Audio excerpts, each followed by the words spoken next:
The Panel from Hell 3 has concluded, and I gotta say it was quite the production. I highly recommend that you go back and watch it if you missed it, because it just turned out to be much crazier than I ever expected, and a really high production value. Very excited for the future for the Panel from Hells. But the point of this video is to talk about the upcoming patch 5 for early access, which will be coming on July 13th, this upcoming Tuesday. There's a lot of really important changes with this one, and I'm going to go over it all in this video and also offer some of my own thoughts and opinions. If you guys end up enjoying this video, please hit that subscribe button. Much more Baldur's Gate 3 content on the way. Links to my Twitter and my Discord server will be below. Let's get right into it.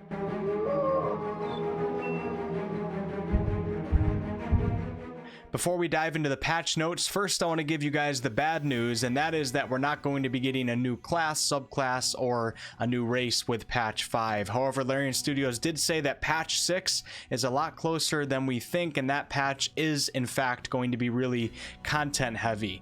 Now with that said, I want to make sure that you guys understand that patch 5 still has a lot of content or features. Everybody defines those words differently, but you should stick around to see what patch 5 is bringing with it, because there are some significant changes. Also, we know that Act 2 will not be a part of early access. This has now been confirmed. I already expected this. I don't even want Act 2 with early access. When the game comes out, I want to have a huge game to explore.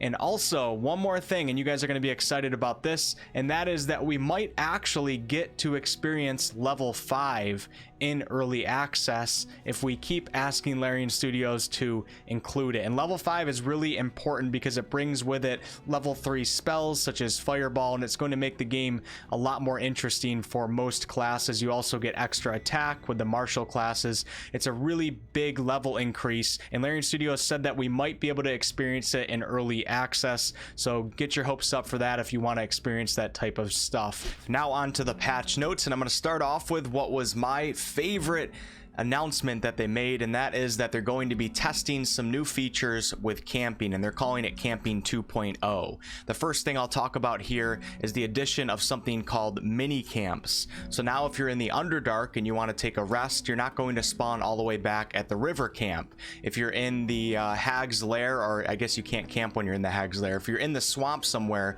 and you take a rest, you're going to be in a swamp themed camp. So this is really cool, and it adds to the immersion.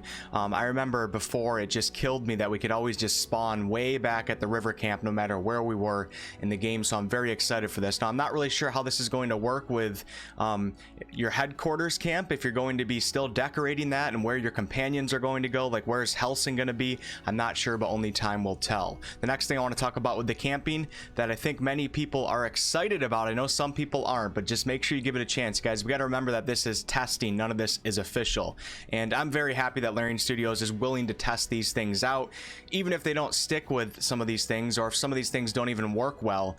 The fact that they're willing to test it shows that they're listening to player feedback, and that's what's important about early access. So the first thing about camping, as you guys can see in this little box right here, is that you're now going to need resources to get a full rest. So you're going to be collecting food and stuff of that nature while you're playing early access, and when you actually take a rest, if you want to get back all of your HP and all of your spell slots, you have to consume enough resources to do that. Now if you only eat a little bit of food, like if you just eat one apple for your long rest, you might only get some HP back and maybe a couple spell slots. There's going to be a requirement of how much food you need, and as you start leveling up, that requirement is going to also increase and become a bit tougher to meet. Now some of you guys might be wondering, well, what if I don't have enough resources or enough food in my inventory? You can always take something called a partial rest. As Larian says, alternatively, you can still initiate a partial rest without using any resources, but this won't recharge you fully. And one more thing about the resting that I don't recall them mentioning in the Panel from Hell, but it is here in the Steam patch notes, and that is, you know all the food and scraps you find around Baldur's Gate 3? Starting this patch, those can be used to unlock camp for the night. So the key word here is unlock. So I'm not really sure if we're going to need resources to even be able to take a rest in the first place. We obviously are going to need resources to get a full night's rest and get our spell slots and HP and abilities back, as we can see right here in this picture, but we might actually need some to unlock the camp in the first place. I'm not entirely sure, but whatever, I'm happy to test this out, and like I said, if some of this stuff doesn't work well, we just give our feedback and they'll try something new. The next major update coming with patch 5 is the active roll system, a new way to die, as in dice. It's a dice pun. So the first thing you'll notice right away is the user interface overhaul for rolling the die. We have new animations, new coloring, new numbers, all sorts of things going on. And in my opinion, it looks much better now than it did before. I didn't think it looked horrible before, but it looks much better now. The main thing about the active roll system is that your bonuses and modifiers are going to be applied after you actually roll the die, and this is going to make for a much more interactive and engaging experience. So for example, if you roll the die to try to beat the difficulty class, after you roll the die, you're going to watch these cool little animations where your proficiency bonus, if you have it, and your modifiers are applied. Now if you want to add other spells or cantrips like guidance to this, you no longer have to switch to a different party member or apply things before you enter into dialogue. You can simply click on a button and click on the spells that are available for you to use. This is also a quality of life improvement and just a general improvement that I think everybody's going to enjoy. I know D&D players wanted this specifically because it's more D&D like to see the difficulty class as opposed to the math being done beforehand, but I think non-D&D players are going to love it as well. And also guys, a lot of these spells are going to stack, so those really hard difficulty classes that you come across, if you have the right spells and party comp, you might be able to overcome it with ease if you're willing to sacrifice certain spell slots and things of that nature. We got a couple more major things to talk about, and then I'll go over more of the smaller details. And let's start off here with jump and disengage being separate from each other. So now if you want to disengage from an enemy, you're not going to be jumping away, you're going to actually disengage. And also another surprise is that disengage now costs an action, and I think this might be a little bit divisive among the Baldur's Gate 3 crowd, but I think it's great. I think it's going to work better like this. I feel like disengage should have more meaning as opposed to being able to do it every single turn with your bonus action. So I'm excited to test this out, and I personally think that it's going to work well. But it's even better that disengage and jump aren't together anymore. I had a feeling that they had them together before just because they didn't finish it, but now it's finally separate. And Larian Studios also introduced a short key for jump, so it's much easier to navigate the various intricate levels as you explore the world. So yeah, jump and disengage are now separate from each other. Disengage is going to cost an action. I'm not sure what jump is going to cost. We're gonna have to wait to find out. Maybe some of you guys saw some footage that showed that, but I don't see anything here in my notes. Now let's talk about something that falls more along the lines of content for patch 5, and it deals with your character's backgrounds. So Larian Studio says get rewarded for role-playing. In this patch, we also wanted to find new ways to really celebrate role-playing. Enter background goals. You know how the character creator includes an option to choose your character's background, folk hero, acolyte, urchin, and so on? Now every character will have their own series of secret mini quests based on these roles. So this is definitely added content. Finding out how to complete them is part of the fun, but for each one that you complete, you'll receive an inspiration point.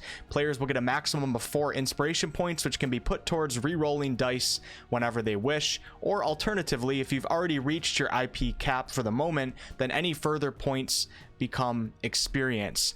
So basically, if you have the max inspiration points of 4, you still have a reason to want to continue to roleplay your character's background and figure out ways to earn more XP. I think that's pretty awesome, as opposed to not having it mean anything, because then the quest wouldn't really matter after you've maxed out your IP.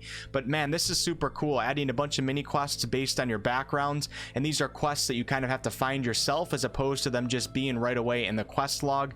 This is awesome. I know that during the panel from Hell, Sven mentioned that if you find the Book of the Dead Gods, I don't want to give any spoilers here, but if you find the Book of the Dead Gods as an acolyte, that's going to trigger one of your background quests and so on. This just really adds a lot to, of course, the role playing, but also adds content and a lot of replayability.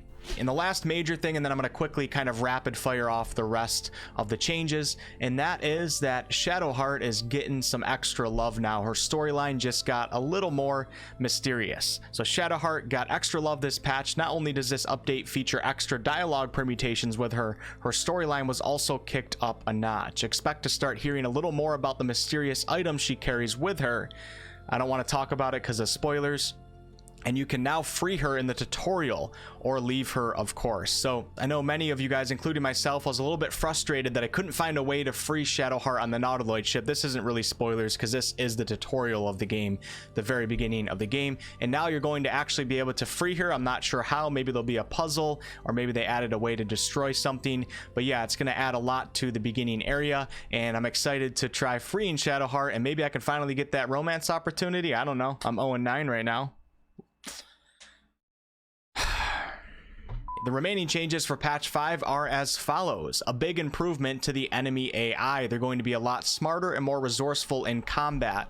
And Larian gave us an example. If an enemy is unarmed and there's a weapon laying on the ground, they're going to go over and pick up that weapon. Enemies are also going to possibly be throwing health potions at each other, using the dash action more, and things like that. They're just going to be a lot smarter, making combat much more enjoyable and much more immersive. We're getting a spellcasting upgrade, and basically that means we're going to see some new improved animations for spells, but also spell themes depending on which class you're using. So if you're using a spell that two classes both have the same spell, it's going to be slightly different looking depending on which class you're playing. Another immersion thing. It's just going to add a lot to the game, in my opinion. We also have non-lethal combat. Now, we already had a way to knock enemies out, but it wasn't really that good. Now we have a mode that we can click, which is right over here on the reactions part, where they put the reactions in the game. Speaking of reactions, there's going to be no improvements to reactions in this patch, but Larian Studios said they are working on that in the future. But with non-lethal combat,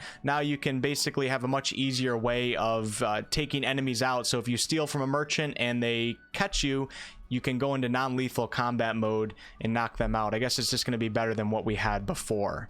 There's going to be nested tooltips that offer extra clarity to the new and confused, and probably the experienced as well. So the old tooltip system has been updated, and now Larian says that the rules and concepts of BG3 will be much easier to digest. And we're also going to be able to look up tools or look up certain terms if we don't understand something and hover over it for more information. And we can also pin these tooltips to our screen, which I think is actually really cool, because sometimes you look at these tooltips but it's hard to take in what they actually mean or remember what they mean. But if you can pin it to your screen for like an hour of gameplay, it should really help, because 5th edition mechanics can be a little bit confusing. I know it's easier than many other editions, but it's just confusing for someone coming outside of D&D to really understand what this is all about. So that's a big improvement. And also, point and click dialogue has been added to the game, and Larian says that this is something that fans have been asking for from the beginning. So your character will now speak as you click through the world, reacting to the story and environment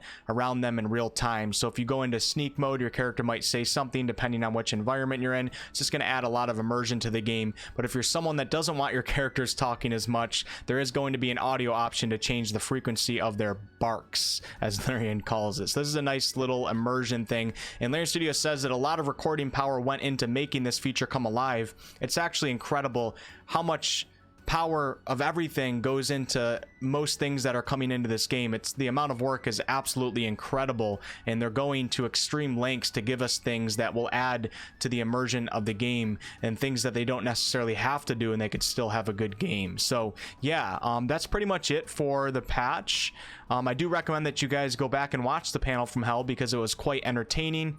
There's one more section, I guess, but this is really quick. They said that we're partial to some of the incoming fixes as well. So skeletons are no longer in a celebratory mood when emerging from coffins. They fixed being able to eat some buckets. Wow, I've never even tried to eat a bucket. Fix being able to cast Charm Person on yourself, and Liam will no longer run away while unconscious. So that's it, guys. Thanks so much for watching this video. I apologize, it was a little less organized and well put together than other videos that I do.